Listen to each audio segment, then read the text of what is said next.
ယောင်းအသေးစားလုပ်ငန်းလုပ်နေတဲ့ small business owner ပေါ့နော် small business owner အသေးစားလုပ်ငန်းလုပ်နေတဲ့ဖယောင်းလုပ်ငန်းရှင်လေးတွေအားလုံးကို motivation အနေနဲ့စကားလေးနည်းနည်းပြောချင်ပါတယ်စကားလေးနည်းနည်းပြောချင်ပါတယ်အားလုံးမင်္ဂလာပါရှင်ဘရုံမှာဖယောင်းနိုင်လုပ်ငန်းနဲ့ဤပညာမျှဝေခြင်းကနေကြိုဆိုလိုက်ပါတယ်ရှင်။ဘာပြောချင်တာလဲဆိုတော့လေဒီရက်တွေပေါ့နော်CB မှာရောတချို့ကလည်းဖုံးဆက်ပြီးတော့အဲ့လိုမျိုးမေးကြတယ်ပေါ့နော်ကျမတို့ဒီလိုမျိုးဖျောင်းဈေးတွေတက်လာတာပေါ့နော်လုတ်တို့အဆင်ပြေပါမလားလုတ်ရင်ရောကို့အတွက်ကြံပါမလားဆိုပြီးတော့အဲ့လိုလာမေးကြတယ်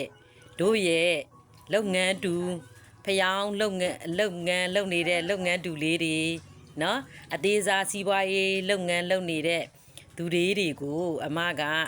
အမတို့ဘရုံမှာနေပြီးတော့အကြံလေးတစ်ခုပေးခြင်းတယ်ပေါ့နော်အဲ့ဒါဘာလဲဆိုတော့လေဘယ်လိုပြောမလဲဖျောင်းဈေးတက်သွားတယ်ပေါ့နော်ဖျောင်းဈေးတက်သွားတော့လေတက်ဈေးအတိုင်းလေးပဲလိုက်ပြီးတော့ကလိုက်ပေါ့ဟဲ့နော်လိုက်ကလိုက်ဖျောင်းဈေးကြတယ်ဆိုရင်လေကြတဲ့ဘက်ကိုရင်းပလိုက်ပေါ့နော်ဘာလို့လဲဆိုတော့ဒီဖျောင်းဈေးအတက်အကျလीကိုရီလှုပ်လို့ရတဲ့အရာမဟုတ်ဘူးเนาะကိုရီလှုပ်လို့ရတဲ့အရာမဟုတ်ဘူးအဲ့လိုဆိုတော့ကိုရီကလည်းအရှုံးခံပြီးတော့ရောင်းလို့လည်းမရဘူးလေเนาะအရှုံးခံပြီးတော့ရောင်းလို့ရတဲ့အရာမဟုတ်ဘူးအမားတို့ဆိုရင်ဒီဖျောင်းလုပ်ငန်းကို9သိန်းကျော်လောက်အထိကိုလုပ်ခဲ့ဘူးတယ်ပေါ့เนาะ9သိန်းကျော်6သိန်းလောက်အထိကိုလုပ်ခဲ့ဘူးတယ်အဲ့လိုဆိုတော့စိတ်ဓာတ်မကြပါနဲ့ဈေးကွက်ကိုဝင်တဲ့အခါမှာဘာဖြစ်မလဲဆိုတော့ဈေးတက်သွားတယ်ဆိုတော့လေဝယ်တဲ့ customer တွေကသူတို့ဈေးတက်ရင်တက်သွားပြန်ပြီတက်ပြီးတက်နေတာပဲအဲ့လိုမျိုးပေါ့နော်ပြောမှာပဲဒါပေမဲ့ကိုရီရောင်းစရာရှိတာကတော့သူတို့ကိုရှင်းပြပြီးတော့ရောင်းရမှာကိုတောင်းဝယ်တာသူတို့တောင်းပေါ့နော်စိတ်ဓာတ်မကြနဲ့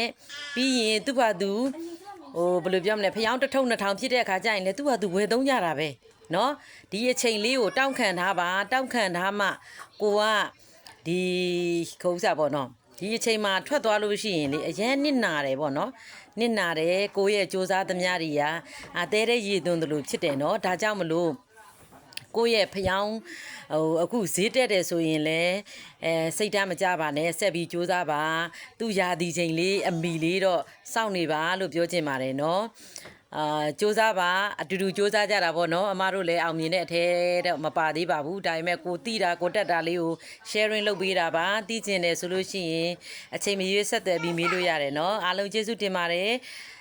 ကို့အတွက်အကျိုးတစုံတရာရှိရင်ကျန်တဲ့လူလေးတွေကိုလည်းသိအောင် motivation အနေနဲ့ share ပေးကြပါလို့တောင်းဆိုပါတယ်ရှင်